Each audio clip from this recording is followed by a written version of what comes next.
تفرون منه فإنه ملاقيكم ثم تردون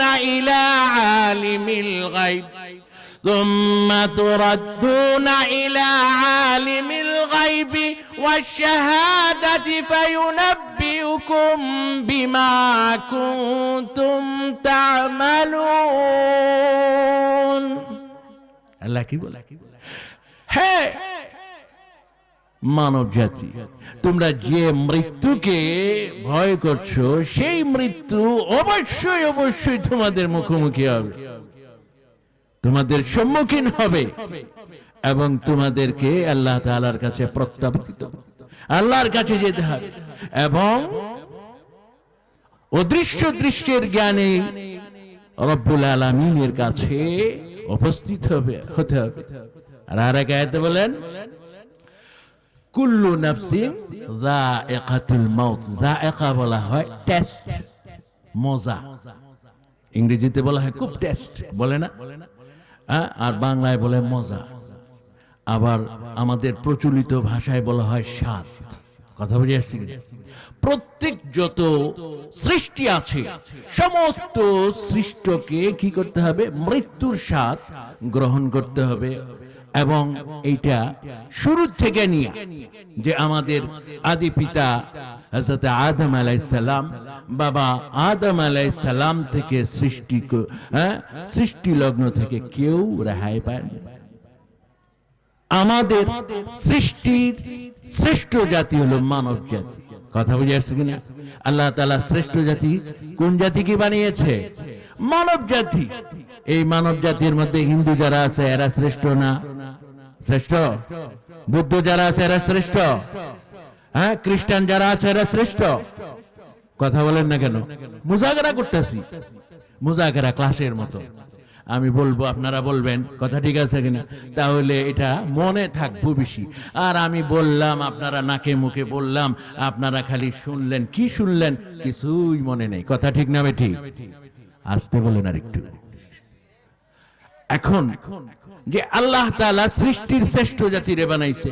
আর কেউ কয় যে শ্রেষ্ঠ জাতি মানব জাতি আল্লাহ বলেন আর অনেক এই মানব জাতির মধ্যে অনেকে বলছে যে মানুষ না মানুষ আগে বানর ছিল কথা ঠিক না ঠিক নাউজুবিল্লাহ কি বলেন আগে মানুষ বানর ছিল তারপরে মানুষের লেজটা পড়ে গেছে আস্তে আস্তে এরপরে মানুষ হয়ে গেছে যেমন বাচ্চা প্রসব হওয়ার পরে বাচ্চার ওই নাভি কতখানি থাকে কিন্তু ওইটারে সেক দিয়া পরে আস্তে আস্তে ফালায় দেখছেন কিনা আর এটা হলো আগের আর এখন লেটেস্ট কি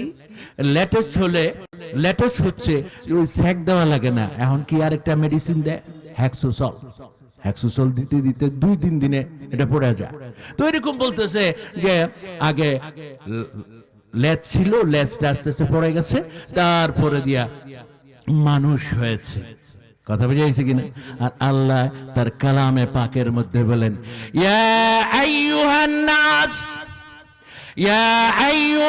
নাস ইত্তাকু রাব্বাকুমুল্লাযী খালাকাকুম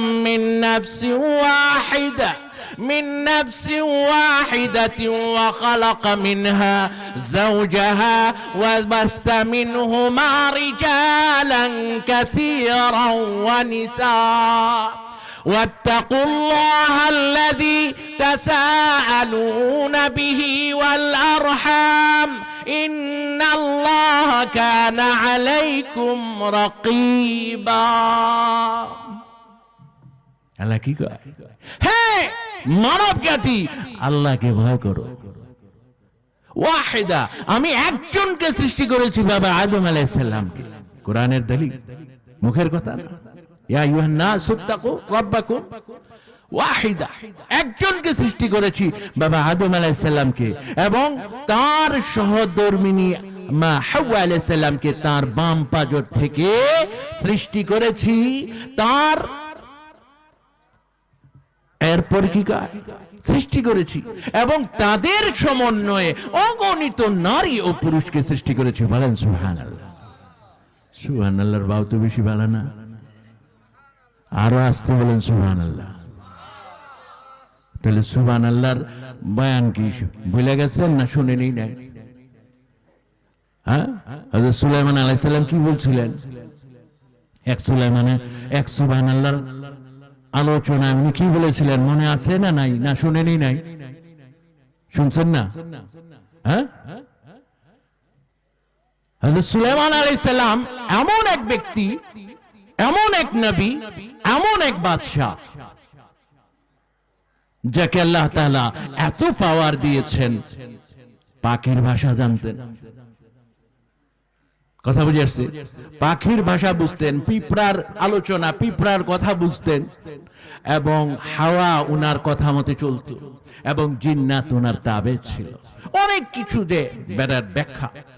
ওই আকাশ দিয়ে যাচ্ছিলেন, আর পিছন নিচে কৃষক আকাশ দিয়ে যেন কি যাচ্ছে, আর ওই আকাশ দিয়ে কি যাচ্ছে ওই জিনিসটা দেখে তার অন্তরের মধ্যে, অন্তর থেকে তার মুখ দিয়ে বের হয়ে গেছে সুবহানাল্লাহি ওয়া বিহামদিহি। মনোযোগ দেন এদিকে, যদি মনোযোগ না দেন আসল কথাটা বুঝবেন না।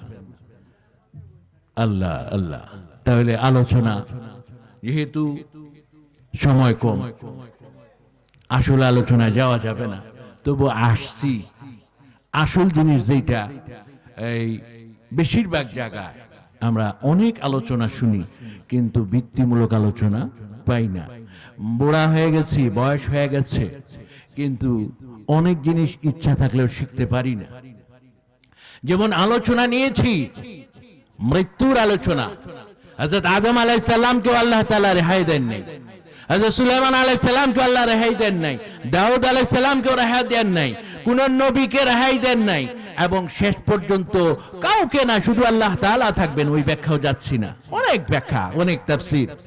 কিন্তু দুনিয়াতে যারা আমার মাতা, আমার পিতা সবকিছু ছেড়ে আমাদেরকে লালন পালন করেছে, করার পর ত্যাগ করে চলে গেছে, ওই তারা আমাদের দিকে চায়া রইছে।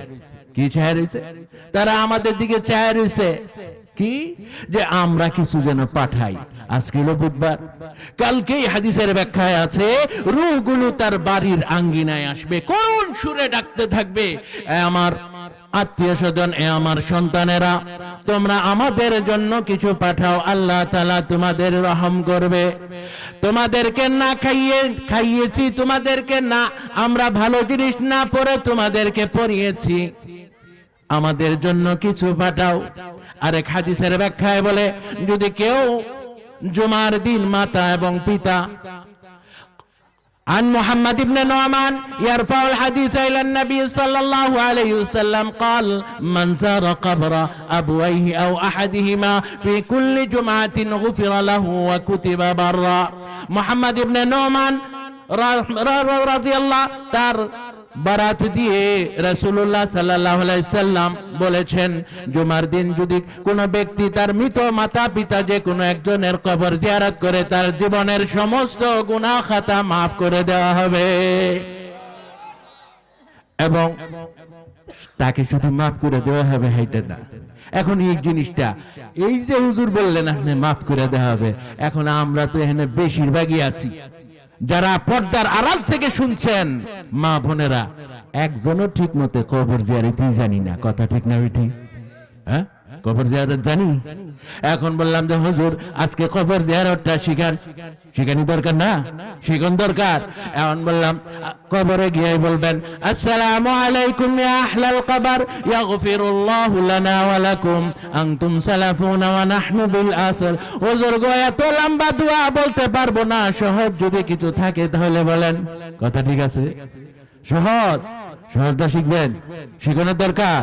হ্যাঁ, কবরটা যদি জিয়ারত করতে পারেন মাতা পিতার জন্য, ও প্রতিদিন না হয় যে কোনো একদিন, যদি অন্তপক্ষে সপ্তাহে একদিন যদি আপনি গিয়ে কবরটা জিয়ারত করতে পারেন, তাহলে মাতা পিতার জন্য পাঠাইলেন, নিজের গুনাহ খাতা মাফ হইলো।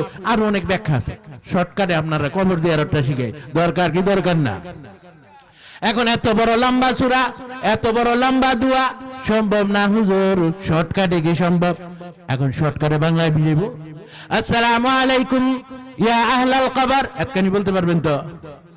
আসসালামু আলাইকুম ইয়া আহলাল, যদিও না বলতে পারেন, আসসালামু আলাইকুম হ্যাঁ কবরবাসী, এতনি বলতে পারবেন না? আসসালামু আলাইকুম, হ্যাঁ কবরবাসী, তোমরা আগে গিয়েছো, আমরাও পরে আসতেছি। তোমরা আগে গিয়েছো, আমরাও পরে আসতেছি। বাংলায় বলতে পারবেন না? আসসালামু আলাইকুম, হে কবরবাসী। মা বোনেরাও শুনেন, হ্যাঁ, অন্তর দিয়ে তারাও কিন্তু কবর জিয়ারত করতে পারে, পিতা মাতা। আসসালামু আলাইকুম, হে কবরবাসী, তোমরা আগে গিয়েছো, আমরাও পরে আসতেছি। তারপরে সবচেয়ে একটা মিনি সূরা নেন, মিনি ছোট সূরা, কি? কুল হুয়াল্লাহু আহাদ আল্লাহুস সামাদ লাম ইয়ালিদ ওয়া লাম ইউলাদ ওয়া লাম ইয়াকুল লাহু কুফুয়ান আহাদ। একবার পড়েন, দুইবার পড়েন, তিনবার পড়েন। কয়বার পড়বেন? তিনবার পড়বেন। তিনবার পড়লে এই ছোট সূরাটা যদি তিনবার পড়েন, কোরআন শরীফের পুরা খতমের সওয়াব আল্লাহ তাআলা দান করবেন। তো যদি কোরআন শরীফের খতমের সওয়াব দান করা হয়, তাহলে মাতা পিতার জন্য লাভ না লস? এরপরে বলেন দুরূদ শরীফ বলেন 11 বার। আল্লাহুম্মা সাল্লি আলা মুহাম্মাদ ওয়া আলা আলি মুহাম্মাদ কামা সাল্লাইতা আলা ইব্রাহিম ওয়া আলা আলি ইব্রাহিম ইন্নাকা হামিদুম মাজিদ।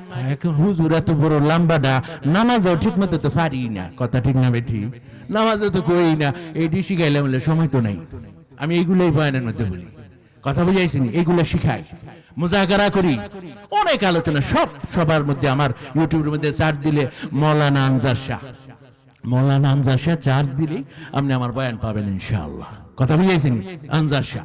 তো এখন কি এই যে জিনিসটা কুল হুয়াল্লাহ বললেন, ইয়া করলেন, এরপরে বলবেন যে আয় আল্লাহ, আমি আমার মাতা পিতার নামে এই 3 কুল হুয়াল্লাহর যে সওয়াবটা আছে, এই সওয়াবটা, এবং যে আমি দুরূদ শরীফ পড়েছি, এখন দুরূদ শরীফ লম্বাটা না, আল্লাহুম্মা সাল্লি আলা মুহাম্মাদ আল্লাহুম্মা সাল্লি আলা মুহাম্মাদ আল্লাহুম্মা সাল্লি আলা মুহাম্মাদ আল্লাহুম্মা সাল্লি আলা মুহাম্মাদ, এইভাবে 11 বার পড়তে পারবেন না? 7 বার পড়া, আল্লাহ আমি যে এখানে তেলাওয়াত করেছি, দুরূদ পড়েছি, এর সওয়াব আমি আমার মাতা পিতার নামে দান করলাম। পারবেন না বলতে? এখন ঈদের সময় আর একটু সময় নেই, 5 মিনিট। হ্যাঁ, ঈদের সময় মামুর কাছে বলে, হ্যাঁ মামু, সালাম করছি, টাকা দাও। আছে না আপনাদের এলাকায়? না আপনাদের এলাকায় নাই? আছে। ঈদের সময় বলে যে মামু টাকা, সালাম করছি, টাকা দাও। মামু 50 টাকা বাইর করে দে, আবার বাতি দিয়ে চাচু টাকা, সালাম করছি, টাকা দাও, করে কিনা? এইভাবে মামু এবং চাচা সমানে 50 টাকা বাইর করে দিতেছে না। লাস্টে যখন আইছে খাইয়াও কি কয়, আরেক ভাগ্নি এসে যখন সালাম করছে, তখন বলতেছে, আরে দাঁড়া দাঁড়া, ওই তুই 50 টাকা দে, তোরে এটারে ভাঙতি করে তোরে দিমু, এটা বলে নাকি তার পকেট থেকে 50 টাকা বাইরিতেই থাকে? কথা বুঝতেছেন না? শুধু তার কাছে 50 টাকা বাইরিতেই থাকে, কারণ তার কাছে 50 টাকার ভান্ডিল। কথা বুঝে আসছে কিনা? 50 টাকার ভান্ডিল। তদুপরি আপনি আপনার মা বাবার কথা খালি উল্লেখ করছেন এই 3 কুল পড়িয়া। আপনি বলবেন আমার মাতা পিতা, আমার দাদা দাদি, আমার নানা নানি, যত মুমিন মুসলমান, নবী রাসূল, যত পৃথিবীর মধ্যে যত মুসলমান আছে, সকলকে এই সূরার সওয়াব আল্লাহ তাআলা তুমি পৌঁছায়া দাও। আর আল্লাহ তাআলা বলবেন পৃথিবীর মধ্যে যত কবরবাসী আছে, সকলের তাওয়াজ্জু, সকলের পক্ষ থেকে আপনার নামে সওয়াব লেখা হবে। কথা বুঝিয়েছে না? কারণ এই যে মামু 50 টাকা দিতেছে, আল্লাহর কাছে কি অভাব আছে? আপনি যদি মাতা পিতার নামে এই যে 3 বার বলে যে সওয়াব পাইলেন, মিলে এটা তো মাতা পিতার রুজুক থেকে পেলেন হলে। আর যখন সকলের কথা বলছেন, তো সকলের থেকে আপনারও লাভ হইছে, তাদেরও লাভ হইছে। আল্লাহ তাআলা আমাদের দিন বুঝার এবং তার উপর আমল করার তৌফিক দান করুক। কবর জিয়ারতটা মনে বুঝাইছেন, আরো অনেক জিনিস আছিল, আল্লাহ যদি কোনো সময় আনায়, সময় যদি পাওয়া যায়, ইনশাআল্লাহ। ওয়া আখিরু দাওয়ানা আলহামদুলিল্লাহি রাব্বিল আলামিন। আসসালামু আলাইকুম ওয়া রাহমাতুল্লাহ।